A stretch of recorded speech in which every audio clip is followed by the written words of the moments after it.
There's a pain that cuts deeper than open hatred. It's the pain of betrayal from the very people you sacrificed for. Not strangers, not enemies, not people who openly disliked you from the start. I'm talking about the people you answered at 2 in the morning when they had nowhere else to turn. The people you defended when everyone else abandoned them. The people you lifted up when life had crushed their spirit. Somehow, those same people often become the ones who criticize you, resent you, disappear from your life, or twist your kindness into something ugly. Many of us walk around carrying confusion because of this experience. We replay conversations in our heads. We question our judgment. We ask ourselves, what did we do wrong? We wonder if being kind is a mistake. Some people end up blaming themselves for years. Others become cold and stop helping anyone altogether. Both reactions can destroy your peace if you don't understand what is really happening underneath the surface. The truth is that human nature is far more complicated than the simple lessons we were taught growing up. We were told that kindness always comes back around. We were told that if you help people, they will appreciate you forever. We were taught that good deeds naturally create loyalty. But life teaches many of us something much darker and much more uncomfortable. Sometimes the more you help a person, the more uncomfortable they become around you. This is not because kindness is bad. It's not because helping people is foolish. It's because genuine help changes the balance inside relationships in ways most people are not emotionally mature enough to handle. When someone deeply needs you during one of the weakest moments of their life, it creates an invisible emotional weight inside them. That weight can either inspire growth or create resentment. Most people never talk honestly about this because it sounds cruel. But pretending this reality does not exist only leaves good-hearted people emotionally destroyed when betrayal finally arrives. Understanding this truth does not make you cynical, it makes you wise. And wisdom is the difference between giving from strength and destroying yourself trying to save people who are not ready to grow. The moment you significantly help another human being, something shifts inside the relationship, whether either person admits it or not. An invisible emotional ledger opens. A debt is created. Now, financial debt is uncomfortable enough. Most people understand the tension of owing somebody money. But emotional debt is even heavier because there's often no clear way to repay it. If somebody lends you $20, you can eventually pay them back and move on. But what happens when someone saves your career? What happens when somebody helps pull you out of depression? What happens when somebody believes in you when no one else did? How do you repay that? There's no exact payment for emotional rescue. That is where the discomfort begins. The person who received the help now has to live with the awareness that during one painful chapter of their life, they were vulnerable and somebody else saw it. Somebody else stepped in when they could not save themselves. Even if they appreciated it at first, the memory can slowly become emotionally uncomfortable over time. Human beings want to feel capable. We want to believe we can handle our own problems. We want to see ourselves as strong, independent, and in control of our lives. When somebody rescues us during a weak moment, it can quietly damage the image we have of ourselves. Some people use that experience as motivation to grow stronger. Others begin to resent the very person who helped them because that person becomes a living reminder of their weakness. This is why many people slowly become irritated with the people who helped them the most. Not because the helper did something evil, but because their presence keeps reopening feelings that the struggling person wants to forget. Instead of confronting their own insecurity honestly, they unconsciously try to reduce the discomfort by finding flaws in the helper. Most betrayals are not born from pure evil. They are born from wounded pride. The ego is fragile. People build their identity around the story they tell themselves. I am strong. I can survive anything. I do not need anybody. When reality shatters that story, many people panic internally. A person who once felt powerful suddenly remembers that there was a season where they needed rescue. That memory can quietly eat at them if they have not developed emotional maturity.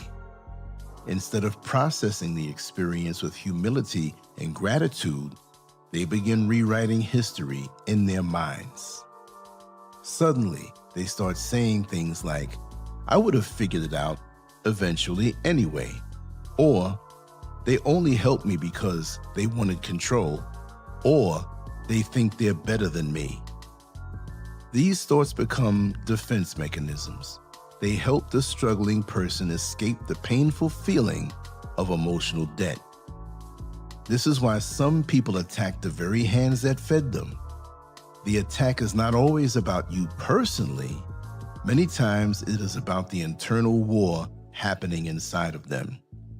They are fighting shame, insecurity, helplessness, and wounded pride. Unfortunately, because you witnessed their vulnerable moment, you become connected to those painful emotions in their mind. People who have not done deep inner work often cannot handle being emotionally indebted to someone else. Instead of growing from the experience, they try to emotionally destroy the reminder of their weakness. That reminder becomes you. One of the biggest lies people believe is that gratitude is permanent. It's not. Gratitude fades over time if it's not rooted in emotional maturity and self-awareness. Many people appreciate help in the moment because they are desperate for relief. But once life stabilizes again, the emotional discomfort attached to needing help starts rising to the surface. When the favor was small, the relationship stays balanced. But when the favor was life-changing, the imbalance becomes harder to ignore. The helped person may feel like they could never truly repay what was done for them. That creates pressure, and pressure eventually looks for release. Some people release that pressure through growth and appreciation. Others release it through criticism, distance, betrayal, or resentment. They start minimizing what you did for them. They downplay your sacrifice. They rewrite the story so they no longer feel emotionally obligated. This is why some people disappear after you help them the most. It is easier for them to avoid you than to constantly feel the weight of gratitude they do not know how to process. It's easier to criticize you than to remain in a permanent emotional position of receiving. The painful truth is that not everybody has the emotional strength to receive deep help without feeling diminished by it. There is another uncomfortable truth many generous people never face. Sometimes helping people too much actually weakens them. When you constantly solve somebody's problems without helping them build strength, you create dependency instead of growth. Dependency often turns toxic because the dependent person slowly begins feeling trapped by their own reliance on you. They may smile on the outside while secretly feeling ashamed on the inside. Over time, that shame can become resentment. This is why endless rescuing rarely creates healthy relationships. Healthy relationships require balance, contribution, and mutual respect. If one person is always saving while the other person is always collapsing, eventually the relationship becomes emotionally unhealthy for both sides. Real help should empower people to stand on their own 2 feet. Real support should strengthen their confidence and abilities instead of making them permanently dependent. The highest form of generosity is not creating followers. It is helping people discover their own strength. Sometimes the kindest thing you can do is step back and allow people to struggle. Struggle is often the very thing that develops maturity, discipline, resilience, and self-respect. Constant rescue can rob people of the growth they actually need. The first lesson is simple. Never help people because you need their approval. The moment your generosity becomes tied to needing loyalty, validation, praise, or permanent gratitude, you are setting yourself up for a heartbreak. Give because you choose to give, not because you expect emotional payment later. The second lesson is to stop expecting permanent gratitude from human beings. People change, life changes, emotions change. Most people eventually become consumed by their present problems and stop emotionally revisiting the past sacrifices others made for them. That is simple human nature.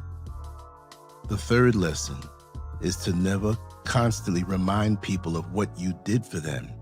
The moment you repeatedly mention your sacrifices, your help starts feeling like emotional leverage instead of generosity. True giving releases the act once it's done. The fourth lesson is to set boundaries before resentment has a chance to grow.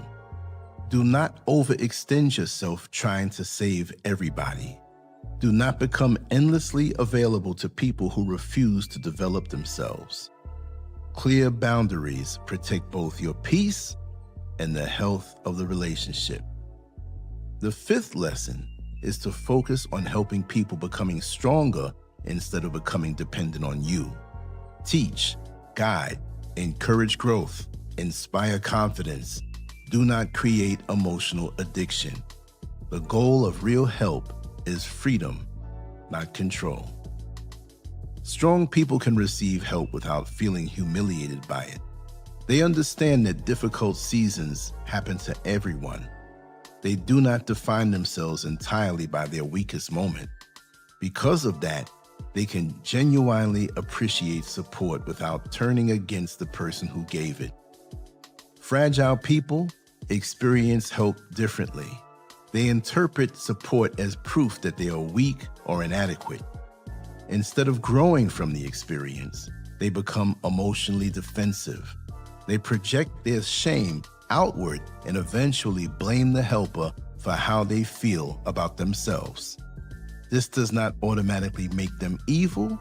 Many are simply emotionally undeveloped. Many never learn how to confront their own pride honestly. Many are drowning in insecurity. They do not fully understand themselves. Once you understand this difference, betrayal becomes less confusing. It still hurts, but you stop taking it as proof that kindness is stupid or that you should harden your heart completely. Instead, you begin to recognize patterns in human behavior with greater wisdom. Helping people is not simple. Human emotions are complicated. Pride, shame, gratitude, dependency, insecurity, and ego all become tangled together in ways most people never openly discuss. But understanding these realities should not turn you cold. It should make you wiser about where, when, and how you give your energy. Wisdom allows you to remain compassionate without becoming self-destructive. You are not responsible for carrying people who refuse to grow. You are not required to destroy your peace trying to rescue everybody. Your role is not to save the entire world. Your role is to give honestly, wisely, and with healthy boundaries. The people who are emotionally ready for your help will honor it and grow from it. The people who are not ready may eventually betray, criticize, or resent you because they cannot handle the reflection your help created inside of them. That is not always your fault. Never let betrayal turn your heart bitter. Let it make your vision clearer instead. Learn the lesson without losing your humanity. Become wiser without becoming colder, because wisdom protects your spirit without poisoning your soul. And in the end, that balance is one of the greatest forms of strength any human being can achieve. I hope these words brought you more insight, as many of us have experienced the betrayal after giving and helping people and demonized at the end of the day. But that's just human nature. And many people here that we encounter are not emotionally mature. They're emotional toddlers drowning in insecurity. When you see it that way, you understand it. But take your time and help those who deserve it, not those people who refuse to grow. And you can see it. So you have some decisions to make in how you give. And it will free you up from these types of situations, because I avoid those situations like the plague. But I still have a kind heart on those who are trying to grow, and we have to understand that we all go through seasons where we need help. Thank you so much for being here. Make sure to go to LanceScurvX.com where you can get all of the content. LanceScurv out. On to the next one. Peace.